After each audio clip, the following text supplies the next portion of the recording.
Hi! So, ang gagawin ko ngayon is makeup na iinom. 12% alcohol. So, parang meron akong, uminom kami kahapon ng 6% na may alcohol. Pang-refresh kasi ang tagal na hindi umiinom. And ito is soju. Korean drink. May flavor ng grapes, 12%. And katumbas nito yung San Miguel sa atin, 2x2 or 4x4.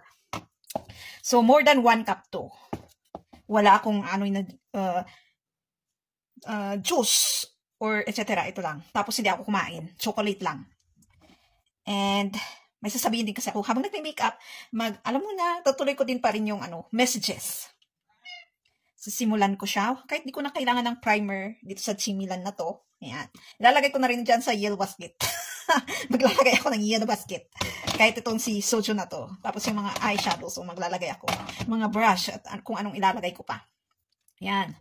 So, pag nag-iinom kasi, wag ilagay dito. Sa tiyan lang. Kasi napapansin ko din naman sa sarili ko na pag umiinom ako, tubig lang siya.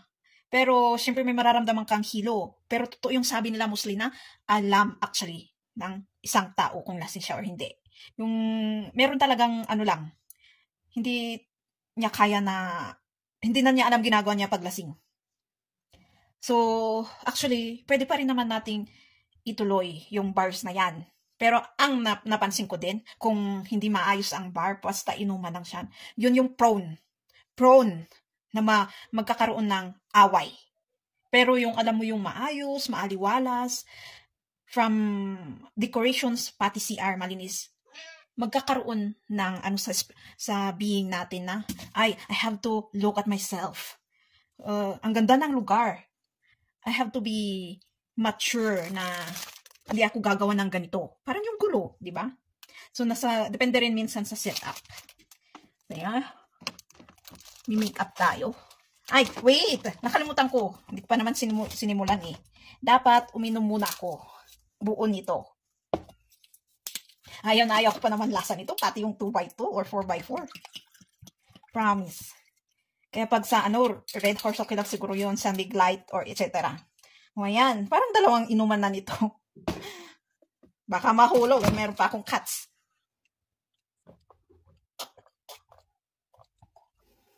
So, may naramdaman ako medyo hilo-hilok hapon. Siyempre, first time ulit. Okay lang to. Merong flavor. Meron siyang lasa. Pero mas malakas din yung yung 12% na to. Ayan. Siyempre, hindi ako gumamit ng filter. Pero si TikTok medyo automatic. Pero yan, kita pa rin naman yung blemishes ko. So kayo, baka kung gusto ng mga asawa nyo, mga girls, na pumunta ng bar ganun, maglambing kayo, pagsabihan nyo, baka yun nila kasi yung kaya naman pag uwi mo, ganito, ganyan, yun sumisigaw. Maglambing na lang kayo, husband, pagbalik mo be responsible. Kung gusto mong pumunta ng bar, wag ganito, ganyan. Yung, alam niya, at bilang isang lalaki din, be responsible. Huwag laging dito din, or kung kunwari sa bar may nakita kang legs, di ba? Isipin mo yung responsibility mo na may asawa ka na, may pamilya ka na. Ang pinunta mo na, gusto mo lang naman magliwaliw or mag-refresh. Kasi ito talaga ang ng mga lalaki. Yan, di ba? Yan ang gusto nila. And niref ko pala talaga to. Para, alam nyo na, hindi masyado maramdaman yung kick. Iinom ulit ako agad.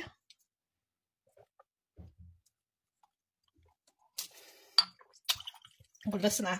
Bongga.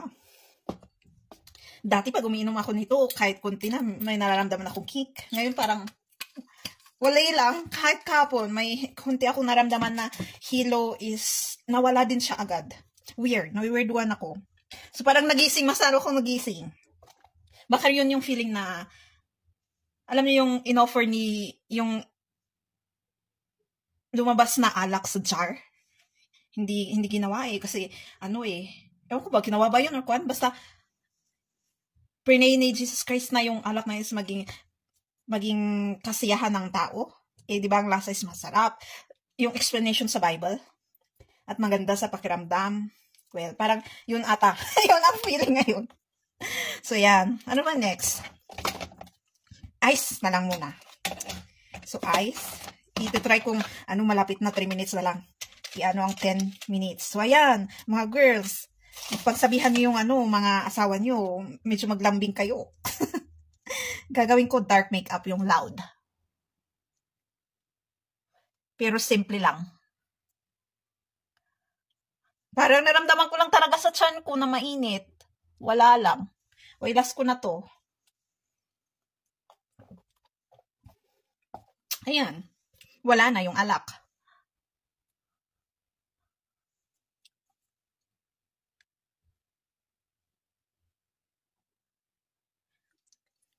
Ala, nagsignal yung tiyan ko. Grrrr, sabi kasi hindi ako kumain eh. Chocolate lang na maliit. Kasi sabi nila pag mag-study ka, chocolate din kasi. At mas maganda pa yung ano, mas tatatak sa utak mo yung mga ini-study mo pag nag-aaral ka. Parang, oo nga na, tama yung ano, nagsabi nung teacher nung panahon na yun. Isang doctor actually yun. Ayan. Gumagalaw ako medyo ano. Konting ganyan para ma-emboss natin yung ano, tangos. Ayaw ko nung kitang-kita yung brown. At, hoy, nakalimutan kayo kunin sa bag ng ano. Ito na lang. Ayan, kasi white na glitter to. Ganito lang din naman yung ano, nakalagay sa compact ko. Maglagay dito para lalong ma-emboss yung ano pag gumaganon. Para ang tangos-tangos. Ayan, di ba? Ayan, tignan, nakikita nyo naman, kumikinang. Oh, excuse me. Maglagay tayo ng parang muta. Ayan.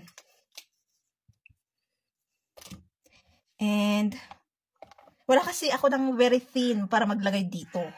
Sige na nga. I-try natin. O, di ba? Try-door dito, ah. Ngayon medyo na ano ko na. Pero alam ko pa rin naman ginagawa ko. Ayan. Parang yung effect nito is double. Nakikita ko to sa ano eh, sa mga live. Naglalagay talaga sila ng parang double. Makikita nyo na yung natural.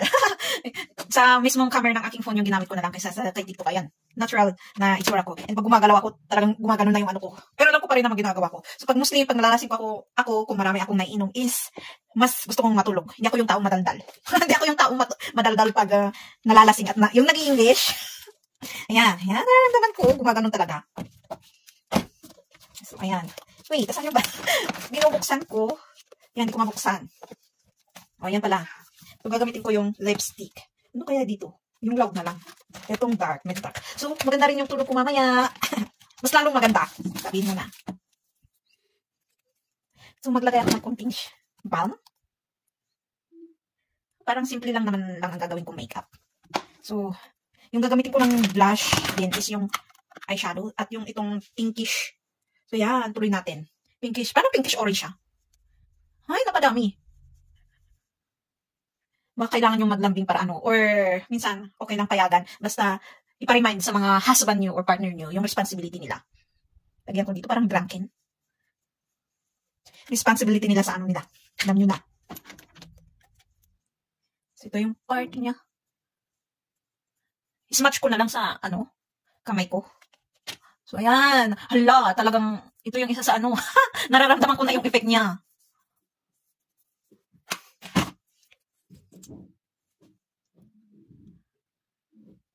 Lalo't-lalo't hindi ako kumain. So, ulit, para hindi tayo mag-cause ng away, single man tayo or may partner tayo, huwag ilagay dito. Dito lang. Hala! So, hindi katulad ng iba na isang video, may nakita rin naman akong gumawa ng part 2. Nakaya nila yung 10 minutes sa TikTok. Ako hindi. Ayan. Iano ko yung sobra. Yan. Pero at least kahit gumagano yung mundo ko is, hindi ko na makita yung ano, mga malaki itong gamit na doble-doble. Yan lang, ay makakaano ba ako ng ano? Makakapaglagay ako ng mascara ng tama. Yan. Huwag maniwala, lalo-lalo sa mga lalaki na, because I'm drunk. So, alam nyo ba, sa ibang bansa, meron yung over, kung lasing na lasing sila, yung mismong kukuha ng over nila is yung may-ari ng bar. Tayo lang ang wala nun. So, paano nila nabubuksan yung phone ng customer nila? So, siguro pagbukas nila, kahit nakalak yun, meron sa screen. Kasi minsan, di ba may nakapop up sa screen, kahit tawag nga eh. Kahit nakalak yun, is ma-open mo pa rin yun. Yan, para lalong ano, kahit bushy yung aking kilay. Ganyan talagang kilay ko. Is meron silang Uber, sila mismo yung tatawag sa Uber, tapos baka doon na mismo din yung address nila. Eh, sila din yung maghahatid, yung Uber mismo yung maghahatid. At bakit merong naaabuso na babae? Kasi yun yung tanong ko din, bakit may naabuso na ibang babae sa ibang bansa kung yung Uber din mismo ang maghahatid sila? Sa kanila, I mean, kung sa ibang bansa is meron na silang ganun na sistema. Well, depende sa tao yan. Diba? Nababalitaan natin may na RAPE, pero ang gumawa is yun mismo, yung nagdadrive sa car, yung Uber. So, depende rin sa tao yun. So, sa akin, okay na to. Ay, maskara pala. Ayan, gumagano na kasi ang mundo ko. Pero, pag nakita nyo ako sa video, kasi alam ko pa rin naman sinasabi ko, gumagano talaga yung mundo ko. Hindi naman nagdadalawa yung nakikita ko, pero, alam niyo yung feeling. Wait lang. I-post ko lang to, kunin ko yung curler ko sa bag. Wait, huwag na nating i-kuhan para ano natin yung gusto mong i-prove na. Pag ilagay dito sa chan lang. Pero sa feeling is, meron pa rin yung nakikita pa. Ayan. Tignan natin kung kaya kong i-curl yung aking eyelashes. Baliktad ata, dapat kanina pa na curl. Or, maiipit ko yung aking skin. Oh, hindi naman. Buti naman. Oh, kaya ko kami balik yung mga gamit ko. Pero talagang gumagano na yung ano ko. Ayan, pwede ko pang ilagay yung cover. Sana yun? O yan, nilagay ko na yung mga ano, sa bag. Makeup bag ko. Huwag kang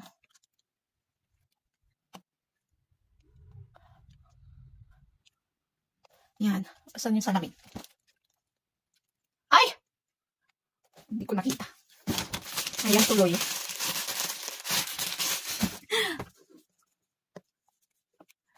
Lumagpas. Ayan. Ayun, lumagpas na naman. Kahit hindi ako lasing is ganun talaga. Medyo hindi pa ako batido sa pag-makeup. Kung pimples. And, yan ang final look ko. Magka-curl. Wala kasi akong curler. Gusto ko i-try din kahit gumagano na yung mundo ko. Ganyan na lang. Ayan. So, paalala, huwag ilagay dito para hindi ka mag-cause ng away. Dito lang. And, hindi ka astig pag kailangan mo mag-cause ng away sa loob ng isang bar. Or sa labas, paglabas mo sa bar. Hindi yung nakaka-astig actually. Yung ganun. No. Yung ganito na nakaka-tolerance ka. Na kaya mo yung alak or kahit anong ilang higop dyan or inom sa alak. Yan ang totoong astig. Hindi yung nagkukos ng away. Diba? Yan. So, yan. Excuse me. Yan, excuse me. Medyo yan ako to. Ipa-fast forward ko kasi 10:49 na siya. See you again in my next messages. Wait, gusto kong idagdag itong hanggang pagkatapos ko mag-makeup is magkikinamos ako. Kasi gumagano na talaga ang mundo ko eh. Gusto ko nang matulog. Parang feeling ko gumagano na ako eh. Yung gumagano maglakad. Lalo-lalo yung effect ng ilaw na malakas. Parang nafe-feel ko yung hilo-hilo ko. Ayan na. Pero dito sa video, diba, parang normal lang. Sana yung open ng ilaw. Kaya makikinamos ako, pupunta ko ng CR. Hihilo na ako. Saan yung pang hilamos ko? Meron pala sa lababo. What's up? Hanggang hilamos. Para may sabihin naman yung fast forward. Hanggang matutulog ako. Ayan. Alam ko may sasabihin kayo na ano daw yun. Kasi alam ko, yung ibang business is bar. So may gusto rin akong konting patunayan na bilang isang tao, babae ka man or lalaki, kaya mo yan sarili mo. Pag ilalagay mo lang siya dito, pag dito. Kasi yun yung minsan, di ba? Yung ilalabas natin yung hurt and hatred natin. Okay lang din naman yun. Paano kung walang mag-aalalay sa'yo? Sarili mo lang. Yung mga friends mo, minsan, sila pa magpapahamak sa'yo. Kaya yun, may nababalita kang na REPE. Dahil sa invitation ng friends. Tapos yung friends na yun, iniwan ka. May, minsan ko lang din naranasan yung ganyan. Buti na lang.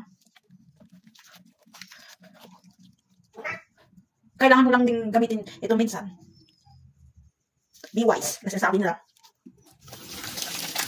Ayan, naano yung lipstick ko pati sa mukha ko. Nakakatagda tayo. Dapat nag-toner pala ako. Nag-toner muna ako bago ako naglagay ng naghilamos.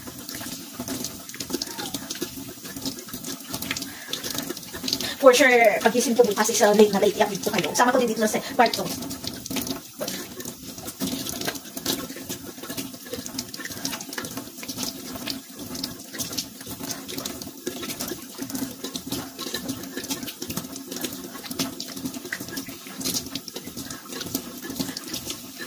Yung sabon, naghilamos ng mabuti ng tubig.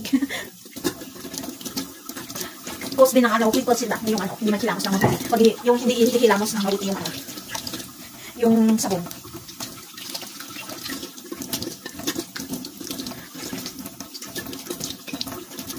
Ayan, basa na yung ito ko. Ayan, ang problema. Nabasa, ayan, tumutulog. Medyo, na ako. Tingnan nyo, dapat hinubasa ko muna. Oh, weird na ako ngayon na-weird one ako sa galaw ko ngayon. Kilos talaga ako. Kaya mo yan, guys. Pero lang ko pa rin naman ginagawa ko. So, yan. Sorry, pag may dura-dura pa kayong nakikita. So, yan. Tapos na. At magpapalit ako ng damit ko pang tulog. Diba sabi nila paglasing, mostly magiging anis ang tao. Ano pa rin naman? Dati pa rin naman, hala! Tinapon ng mga pusa yung Ewan ko ba ko yung binugahan ko ng bibig ko yung nagtapon.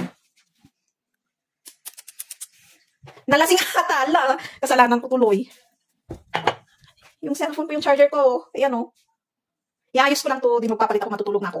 So yan, okay na siguro na to. So, see you again guys. Hi guys, so ito, matutulog na sana ako, pero mas nauna pang natulog yung cat ko, cat namin, ayan Siya yung sinabi kong binugaan ko ng uminom ako yung kinakakwa. Hala, ayan. Itati-rati, hindi siya matutulog ng ganyan. Mag-ikot-ikot muna siya bago magkaganyan na matulog sa aking lap. Pero ngayon, diretso na. Kasalanan ko na ata. Ayan, so nag-re-edit ako, di ba? Nag-re-edit ako, dinlay ko, nare-edit ko yung video kasi sabi ko maglalagay ako ng yellow basket. Ayan. Pero kita naman sa eyes ko, medyo may tama na ako. Kahit ngayon, nararamdaman ko. So matutulog na ako. See you guys. So, idadagdag ko to sa video ng second part.